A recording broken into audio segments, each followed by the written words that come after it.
Tanggal 6 Januari 2025, jadi hari yang bikin publik Indonesia benar-benar geram. Hasto Kristianto, Sekjen PDIP, yang namanya udah resmi masuk daftar tersangka dalam kasus Harun Masiku, mendadak menghilang saat seharusnya hadir memenuhi panggilan KPK. Apa yang dia lakukan? Sibuk? Lagi sakit? Atau sengaja kabur karena nggak mau hadapin konsekuensi hukum? Ini jelas bukan perkara kecil. Sebagai pejabat tinggi partai, mangkirnya Hasto lebih dari sekadar kasus hukum biasa. Ini soal harga diri, baik dirinya maupun partainya. Yang bikin tambah nyesek, dalih yang diberikan PDIP terdengar lebih seperti lelucon daripada alasan serius. Mereka bilang, Hasto nggak bisa datang ke KPK karena sibuk persiapan ulang tahun ke-52 partai. Tunggu, ulang tahun partai? Apa itu lebih penting daripada menunjukkan tanggung jawab di depan hukum? Apa itu alasan yang pantas untuk menghindari panggilan dari lembaga anti korupsi? Dalam situasi seperti ini, jawaban semacam itu nggak cuma nggak logis, tapi juga melecehkan rasa keadilan masyarakat. Kita bicara tentang seorang pejabat tinggi yang dipanggil oleh lembaga hukum tertinggi untuk menjelaskan keterlibatannya dalam salah satu kasus korupsi paling kontroversial di negeri ini. Harun Masiku bukan nama baru. Kasusnya udah jadi simbol betapa sulitnya memberantas korupsi di Indonesia. Dan sekarang, Hasto, sebagai salah satu aktor yang diduga terlibat, malah memilih untuk mangkir. Sikap ini nggak cuma mencoreng dirinya sendiri, tapi juga institusi yang diwakilinya. PDIP yang selama ini sering mengklaim diri sebagai partai pelopor demokrasi dan keadilan, malah menunjukkan wajah yang sangat berbeda. Bukannya mendorong kadernya untuk mematuhi hukum, mereka justru berlindung di balik alasan-alasan administratif yang jelas-jelas absurd. Apa yang sebenarnya mereka coba sembunyikan? Mangkirnya Hasto bukan cuma tentang dia yang nggak datang. Ini adalah simbol dari arogansi kekuasaan. Sebagai salah satu partai terbesar di Indonesia, PDIP harusnya jadi contoh bagaimana sebuah institusi politik mendukung penegakan hukum. Tapi yang terjadi adalah sebaliknya. Mereka justru memberikan pembelaan tanpa malu-malu, seakan-akan seorang Hasto lebih besar dari hukum itu sendiri. Bayangkan dampaknya bagi masyarakat biasa. Apa yang dipikirkan oleh rakyat kecil yang sehari-hari harus tunduk pada hukum, bahkan untuk hal-hal kecil. Kalau orang seperti Hasto aja bisa dengan mudahnya mengabaikan panggilan hukum, apa artinya keadilan bagi mereka? Ini bukan lagi soal individu. Ini soal kepercayaan publik pada sistem hukum. Dan setiap kali pejabat tinggi seperti Hasto mangkir, sistem itu semakin terlihat rapuh. Alasan persiapan ulang tahun partai nggak cuma bikin orang geleng-geleng kepala, tapi juga marah. Apa sebenarnya yang lebih penting, perayaan politik atau tanggung jawab hukum? Ketika partai sebesar PDIP memilih untuk melindungi kadernya dengan alasan-alasan seperti ini, mereka secara nggak langsung mengatakan bahwa mereka lebih peduli pada citra politik daripada integritas. Hasto mangkir, tapi dampaknya lebih besar dari itu. Ini adalah pukulan telak bagi harapan publik terhadap penegakan hukum. Mangkirnya Hasto menunjukkan bahwa, sekali lagi, hukum di negeri ini masih bisa diabaikan oleh mereka yang punya kekuasaan.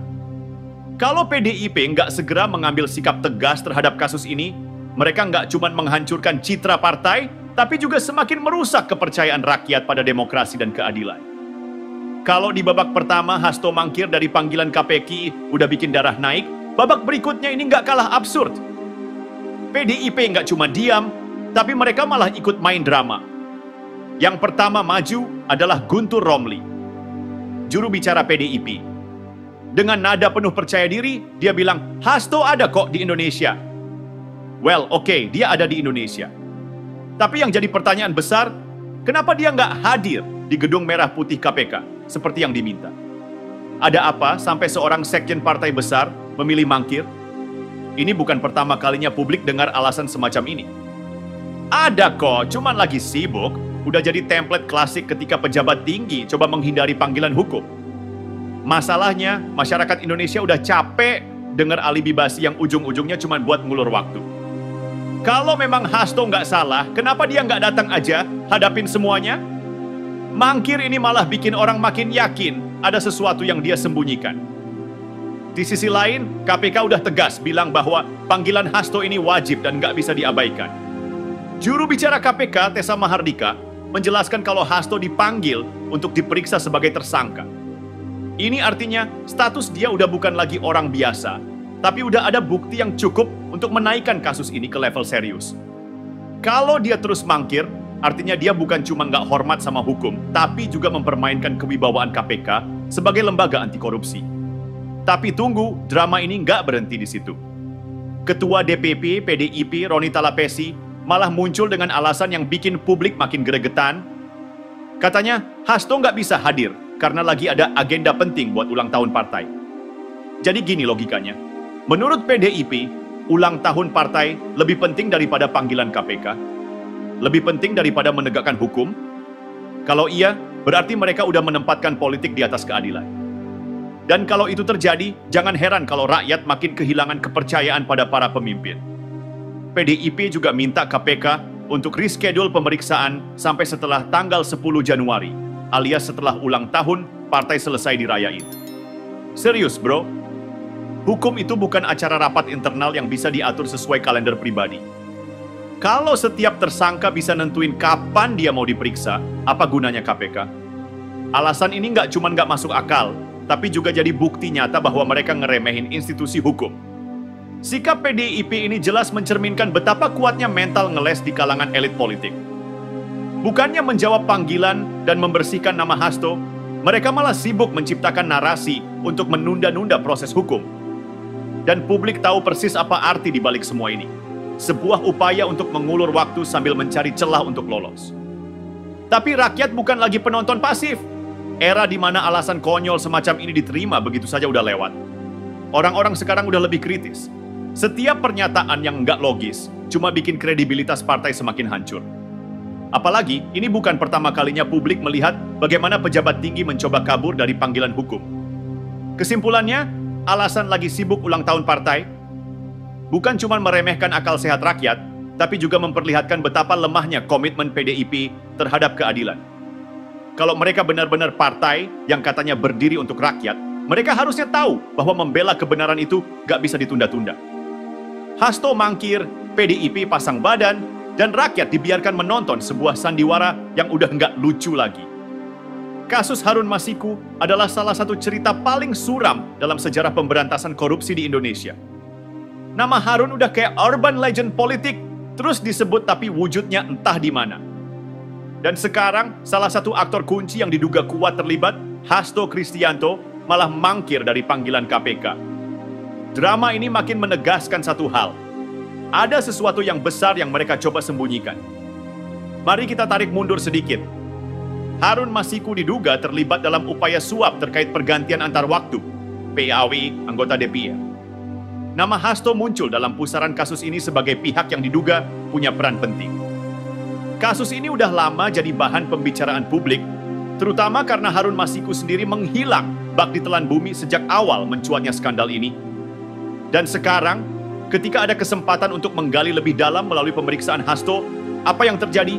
Dia malah nggak datang. Mangkirnya Hasto ini bukan cuma soal menghindari pemeriksaan.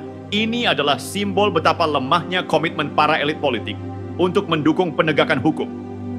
Bayangkan, seorang sekjen partai besar seperti PDIP yang seharusnya jadi teladan justru memilih untuk kabur ketika dipanggil sebagai tersangka. Apa yang rakyat harus pikirkan? Kalau pejabat tinggi kayak dia aja nggak hormat pada hukum, bagaimana dengan orang-orang yang berada di bawahnya? PDIP yang seharusnya punya kesempatan untuk membersihkan nama mereka dari skandal ini, malah memilih jalan sebaliknya. Bukannya mendorong Hasto untuk patuh pada hukum, mereka justru sibuk mengeluarkan alasan-alasan yang nggak masuk akal. Dalih seperti agenda ulang tahun partai atau sudah ada jadwal lain, hanya membuat publik semakin curiga. Apa yang sebenarnya mereka coba lindungi? Kasus Harun Masiku ini lebih dari sekadar kasus korupsi biasa. Ini adalah simbol kegagalan sistem dalam menghadirkan keadilan. Selama bertahun-tahun, nama Harun terus disebut-sebut, tapi keberadaannya tetap misteri. Dan sekarang, ketika penyidik punya peluang besar untuk menggali informasi lebih dalam dari Hasto, kehadirannya justru dihalang-halangi dengan berbagai alasan konyol. Rakyat bukan bodoh. Mereka tahu setiap alasan yang diberikan hanyalah strategi untuk mengulur waktu. Tapi strategi ini punya risiko besar. Semakin lama mereka bermain-main dengan hukum, semakin besar pula kekecewaan publik terhadap institusi politik dan penegakan hukum.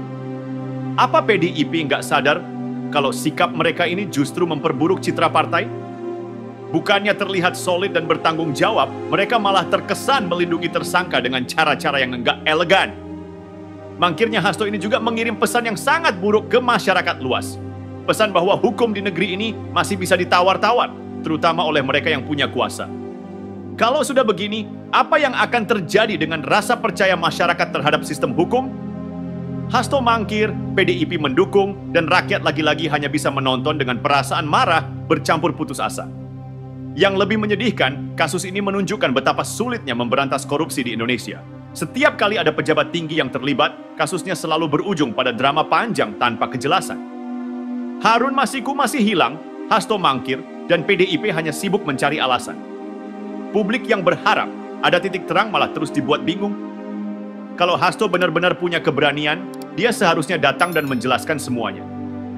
Kalau dia merasa nggak bersalah, bukankah lebih baik membuktikan itu di depan hukum? Tapi kenyataannya, dia memilih jalan sebaliknya. Menghindar dan bersembunyi di balik dalih partai. Sikap ini nggak cuma memalukan, tapi juga mencerminkan betapa rendahnya penghormatan mereka terhadap hukum. Kasus ini adalah pengingat pahit bahwa perjuangan melawan korupsi masih sangat panjang. Dan selama ada pejabat seperti Hasto yang memilih untuk lari dari tanggung jawab, rakyat Indonesia akan terus menghadapi tantangan besar dalam mencari keadilan yang sejati. Di tengah drama mangkirnya Hasto Kristianto, kesabaran rakyat mulai diuji habis-habisan. Kasus ini bukan cuma tentang seorang sekjen partai yang menghindari panggilan KPK. Ini adalah simbol dari bagaimana keadilan terus-menerus diinjak-injak oleh mereka yang punya kuasa. Dan sekarang rakyat udah mulai muak. Hasto dan PDIP mungkin berpikir bahwa mereka bisa terus bermain-main dengan hukum. Mereka mungkin merasa punya kekuatan untuk mengulur waktu, menciptakan narasi, atau bahkan memanipulasi opini publik. Tapi apa mereka lupa? Rakyat sekarang nggak semudah itu dibohongi. Di era media sosial, semua alasan konyol mereka langsung diserang habis-habisan.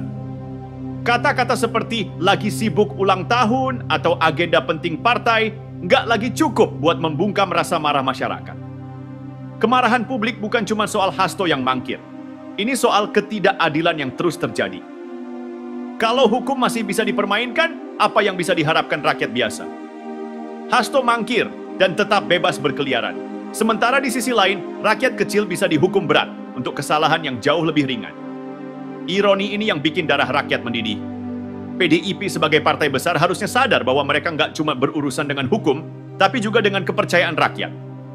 Sikap mereka yang terus-menerus melindungi Hasto dan meminta penundaan pemeriksaan hanya membuat rakyat makin hilang respek. Bukannya menunjukkan komitmen terhadap keadilan, mereka malah terlihat seperti sekumpulan elit yang sibuk menyelamatkan diri sendiri. Sementara itu, KPK juga berada di bawah sorotan tajam. Masyarakat ingin tahu sejauh mana KPK berani menghadapi tekanan politik dari partai sebesar PDIP. Apakah KPK benar-benar bisa menegakkan hukum tanpa pandang bulu? Atau mereka akan kembali melemah di hadapan kekuasaan? Pertanyaan ini menggantung dan rakyat makin gak sabar menunggu jawabannya. Rasa frustrasi ini makin terasa karena kasus Harun Masiku udah lama menggantung tanpa ujung. Harun Masiku menghilang, Hasto mangkir, dan setiap kali ada kesempatan untuk menyelesaikan kasus ini, selalu ada alasan untuk menghindar. Bagi rakyat, ini adalah penghinaan terhadap akal sehat mereka. Kalau kasus besar seperti ini aja susah diselesaikan, gimana dengan kasus-kasus lain yang melibatkan rakyat kecil? Tapi sabar, rakyat itu ada batasnya. Dalam situasi seperti ini, diamnya rakyat bukan berarti mereka nggak peduli. Justru sebaliknya, rakyat sedang mengawasi. Mereka mencatat setiap langkah yang diambil, baik oleh PDIP maupun oleh KPK. Dan ketika kesabaran itu habis, konsekuensinya bisa jauh lebih besar daripada yang dibayangkan oleh para elit politik. Sekarang, pilihan ada di tangan Partai Demokrasi Indonesia, Perjuangan dan Hasto. Mau terus bermain-main dengan hukum atau menghadapi kenyataan dan mulai menunjukkan tanggung jawab? Kalau mereka pikir rakyat akan lupa, mereka salah besar. Zaman sekarang, setiap langkah mereka terekam dan setiap kesalahan mereka diingat. Di ujung cerita ini, satu hal jadi jelas. Rakyat bukan lagi penonton pasif. Mereka adalah hakim yang sebenarnya. Dan mereka nggak akan berhenti menuntut keadilan. Hasto dan PDIP mungkin merasa aman sekarang. Tapi mereka harus ingat bahwa waktu nggak akan selalu berpihak pada mereka. Kalau hukum terus diabaikan, Jangan salahkan kalau akhirnya rakyat yang turun tangan untuk menuntut perubahan. Ini bukan sekadar drama politik lagi, ini soal masa depan bangsa.